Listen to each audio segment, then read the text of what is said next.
राजधानी सातारा महाराष्ट्राच्या राजकारणात कायम चर्चेत असलेला जिल्हा. कधी काळी काँग्रेस आणि राष्ट्रवादी काँग्रेसचा अभेद्य बालेकिल्ला म्हणून ओळखला जाणारा हा भाग आता बदलताना दिसतोय. भाजपने या बालेकिल्ल्यावर आपली पकड मजबूत करण्यासाठी हातपाय पसरायला सुरुवात केली. आता जिल्हा परिषद आणि पंचायत समितीच्या निवडणुकांमधूनही सत्ता मिळवण्यासाठी भाजपनं अनेक ठिकाणी जोरदार प्रयत्न केले. काही ठिकाणी यशही मिळालं. सत्ता स्थापन करण्याचे प्रयत्न यशस्वी झाले, पण काही ठिकाणी ते फेल झाले. कारण या सगळ्या प्रयत्नांना राष्ट्रवादी काँग्रेसनं काही ठिकाणी ब्रेक लावल्याचं चित्र साताऱ्यात पाहायला मिळतं. अशातच फलटण पंचायत समितीत ट्विस्ट आला आणि पहिल्यांदाच भाजपचा सभापती बसला. याचं कारण म्हणजे निवडीच्या वेळी राष्ट्रवादी काँग्रेसच्या 3 सदस्यांनी भारतीय जनता पक्षात प्रवेश केला. परिणामी पक्षातील बलाबलच बदललं आणि अखेर पंचायत समितीच्या सभापतीपदी भाजपचे शिवाजी भोसले तर उपसभापती शिवसेनेचे अमोल सस्ते यांची निवड झाली.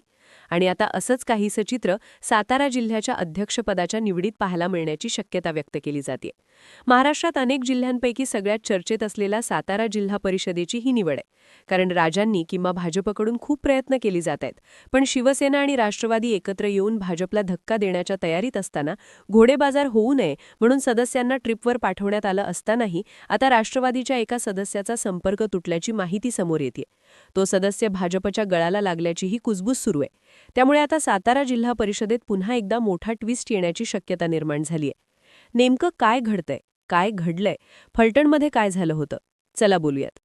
आता विधानसभा निवडणुकीपासून साताऱ्याची सुरुवात करायची झाली तर 2019 मध्ये सातारा जिल्ह्याचं बलाबल पाहिलं तर राष्ट्रवादी काँग्रेसचे 3 आमदार, शिवसेनेचे 2 आमदार, काँग्रेसचा 1 आमदार आणि भाजपचे 2 आमदार अशी संख्या होती. मात्र या सातारा जिल्ह्यात 2024च्या विधानसभा निवडणुकीनंतर भाजपचे 4 आमदार निवडून आले, शिवसेनेचे 2 आमदार निवडून आले, तर राष्ट्रवादी काँग्रेसचे अजित पवार गटाचे 2 आमदार निवडून आले. म्हणजे काँग्रेसचा इथं होता न होता तो होल्ड देखील कमी झाला. साताऱ्याचे खासदार देखील भाजपचे उदयनराजे भोसले आहेत. आता स्थानिक निवडणुकांमध्ये देखील भाजपनं हातपाय रोहायला सुरुवात केली. मात्र सगळ्याच ठिकाणी त्यांना यश मिळालं असं नाही. अगदी सातारा जिल्ह्यातील आपल्या आमदारांना कॅबिनेट मंत्रीपद देण्यात आलं, निधींची रास त्यांच्यावर करण्यात आली, आमदारांना कामाला लावलं गेलं, पण तरीही सातारा जिल्हा पूर्णपणे भाजपचा हाती लागला असं काही चित्र नाहीये. निंबाळकर यांच्या फलटणमध्ये मात्र जे काही घडलं त्याची चर्चा झाली. शशिकांत शिंदे आणि शिवेंद्र राजे यांच्या जावळीमध्ये देखील बंडखोरीचं राजकारण पाहायला मिळालं. मान पंचायत समितीत जयकुमार गोरे यांचं दुर्लक्ष झाल्यामुळे कुठेतरी हक्काचा मतदारसंघ भाजपपासून दुरावला. आता पंचायत समितीबद्दल सांगायचं झालं तर सातारा जिल्ह्यातील वाई, महाबळेश्वर, खंडाळा, कोरेगाव आणि माणमध्ये राष्ट्रवादी काँग्रेसचे सभापती झालेत, तर सातारा, जावळी, खटाव आणि फलटणमध्ये भाजपचे सभापती झालेत. पाटणमध्ये शंभूराज देसाईंनी सत्ता कायम राखली. म्हणजे आकडा पाहिला तर सातारा जिल्ह्यातील 11 पंचायत समित्यांपैकी 5 मध्ये घड्याळ, 5 मध्ये कमळ आणि 5 मध्ये शिवसेना बाण अर्थात महायुतीचंच आहे असं दिसून येतं. आता यामध्ये चर्चेत राहिलेली एक पंचायत समिती ती म्हणजे फलटणची पंचायत समिती. फलटणच्या पंचायत समितीमध्ये 16 जागांपैकी शिवसेनेला 8, राष्ट्रवादीला 3 आणि भाजपला 5 जागा मिळाल्या. त्यामुळे शिवसेना गट आणि राष्ट्रवादी आघाडी यांच्याकडे 8 सदस्यांचं बळ होतं. त्यामुळे आता ईश्वर चिठ्ठीतून सभापती आणि उपसभापतीची निवड होणार का अशी चर्चा सुरू झाली.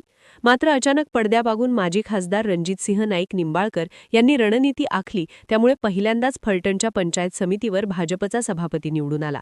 याचं कारण म्हणजे निवडीच्या वेळी राष्ट्रवादी काँग्रेसच्या 3 सदस्यांनी भारतीय जनता पक्षात प्रवेश केला. परिणामी पक्षातील बलाबलच बदललं आणि अखेर पंचायत समितीच्या सभापतीपदी भाजपचे शिवाजी भोसले तर उपसभापती शिवसेनेचे अमोल सस्ते यांची निवड झाली. आणि आता असंच काही सचित्र सातारा जिल्हा परिषदेच्या निवडणुकीत घडू शकतं अशी भीती व्यक्त केली जाते. याचं कारण म्हणजे सध्या राष्ट्रवादी आणि शिवसेना एकत्र आहे, या दोघांची आघाडी झालेली आहे आणि यांचाच अध्यक्ष जिल्हा परिषदेवर बसणार असं चिन्ह आहे.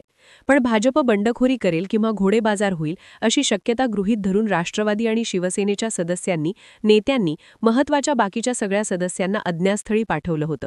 ते सदस्य अजूनही टूरवर असल्याची माहिती आहे. मात्र असं असतानाही राष्ट्रवादीच्या एक सदस्य भाजपच्या गळाला लागल्याची जिल्ह्यात कुजबूज सुरू आहे. खटाव तालुक्यातील बुद्ध जिल्हा परिषद गटातून निवडून आलेल्या लता कर्णे या भाजपसोबत गेल्याची चर्चा रंगल्या. थोडक्यात आता जिल्हा परिषदेचं गणित कसं होतं, अर्थात राष्ट्रवादी आणि शिवसेनेच्या आघाडीनं काय गणितं मांडली होती सांगते. सातारा जिल्ह्यात भाजपला सर्वाधिक म्हणजे 27 सदस्य निवडून आणता आले. अजित पवारांच्या राष्ट्रवादीला 20 सदस्य. दुसरीकडे एकनाथ शिंदे यांच्या शिवसेनेला 15 सदस्य निवडून आणता आले, जे सत्तेच्या गणितात निर्णायक भूमिका बजावू शकत होते.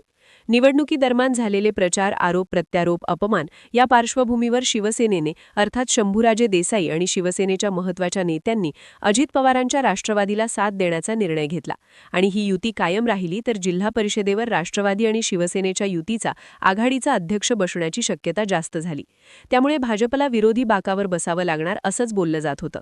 असं असतानाही सगळं संख्याबळ शिवसेना आणि राष्ट्रवादीकडे झुकलेलं असतानाही सोलापूरचे पालकमंत्री, सातारा जिल्ह्यातील मान गटचे आमदार मंत्री जयकुमार गोरे मात्र वारंवार दावा करतायत की सातारा जिल्हा परिषदेवर भाजपचाच अध्यक्ष बसणार आणि म्हणूनच या भीतीने शिवसेना आणि राष्ट्रवादीनं आपल्या सगळ्या सदस्यांना अज्ञातस्थळी पाठवलं होतं.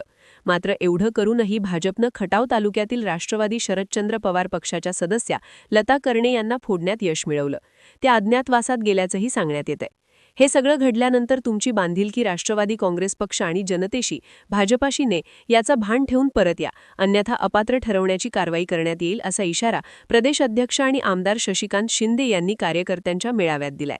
भाजप नेते फोडाफोडी करणार हा धोका ऐकून राष्ट्रवादी आणि शिवसेनेने आपले सदस्य जवळपास 1 महिन्यापासून परराज्यात सहलीवर पाठवल्यात. 15 दिवस तरी झालेच असतील. पण असं असूनही कोणत्याही परिस्थितीत जिल्हा परिषदेवर आपला अध्यक्ष करायचा असा निर्धार करून भाजप नेत्यांनी फोडाफोडीचे प्रयत्न अधिक तीव्र केल्याचं चित्र हे जे काही झालंय, लता कर्णे ज्या सध्या नॉट रिचेबल आहेत यावरून साताऱ्यात पाहायला मिळतं. हा व्हिडिओ बनवेपर्यंत तरी लता कर्णे यांची कोणती प्रतिक्रिया यावर आलेली नाहीये किंवा नेमकं काय झालंय याची अजून स्पष्टता नाहीये. मात्र आता हळूहळू करून साताऱ्यात भाजप नेमकी कोणतं मिशन करू शकतो का? खरंच जसा दावा जयकुमार गोरेंनी केला की साताऱ्यात भाजपचाच अध्यक्षपदी व्यक्ती बसणार, तर तसं होऊ शकतं का? शेवटच्या क्षणापर्यंत साताऱ्यामधला हा ट्विस्ट कायम राहणार आहे हे नक्की. मात्र घडत असलेल्या घडामोडींवर तुमचं मत काय, आम्हाला कमेंटमध्ये कळवायला विसरू नका.